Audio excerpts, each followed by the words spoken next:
Brilliance Audio.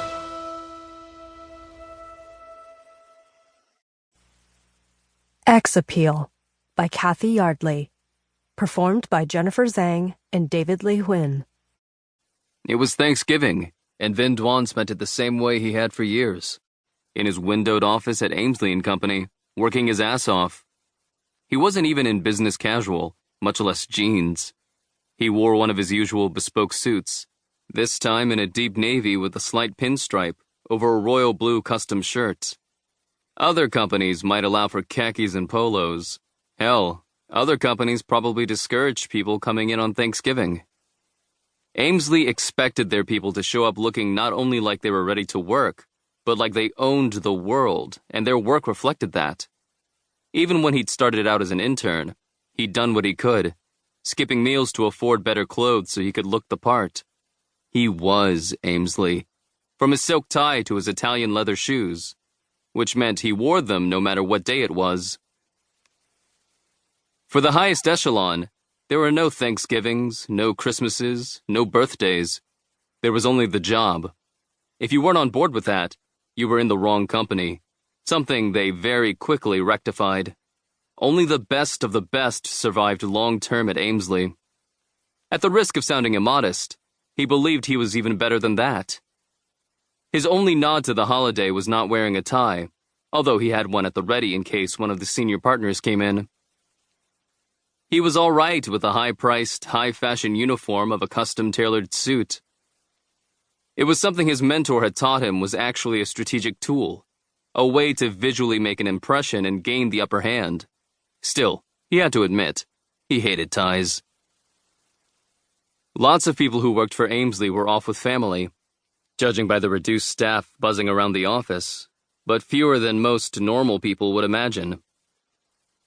They were a global consultancy, with clients who were dealing with problems in any number of countries that didn't celebrate Thanksgiving. Hell, for that matter, they had domestic clients for whom problems didn't stop when office hours did. Amesley's team of consultants were fixers, the superheroes of the corporate elite, the ones who came in and cleaned up messes with discretion and creativity. They strategized, they maneuvered, they made things go away. They also got paid an exorbitant amount for this service, and the better you were at it, the better you got compensated. He was one of the best, and he was well aware of it, and made sure that his superiors were well aware of it too. He'd closed his doors, and he fortunately had a modicum of privacy, so he took a moment to rub his eyes with the heels of his palms, trying to ease some of the strain. He had thought he'd be more excited about his recent promotion to Vice President of Internal Operations. He'd gone up the ranks relatively quickly, thanks to his gift for getting clients out of jams, from the intensely personal, getting rid of blackmail material, to the larger scale, rebranding and covering up a coup attempt by plutocrats in a foreign country. It had meant a lot of travel. He'd been all over the world, even though he couldn't describe landmarks in any of the places he'd been. He was quite familiar with airports, conference rooms, and hotel rooms, though. But his subsequent promotion had been less about changing how the company operated and more about dealing with sticky situations the company found itself in now. His reward for his competency was to clean up a mess closer to home. He grimaced as he looked over the accounts. Amesley had been a frontrunner in investing in cryptocurrency, and he'd seen why immediately.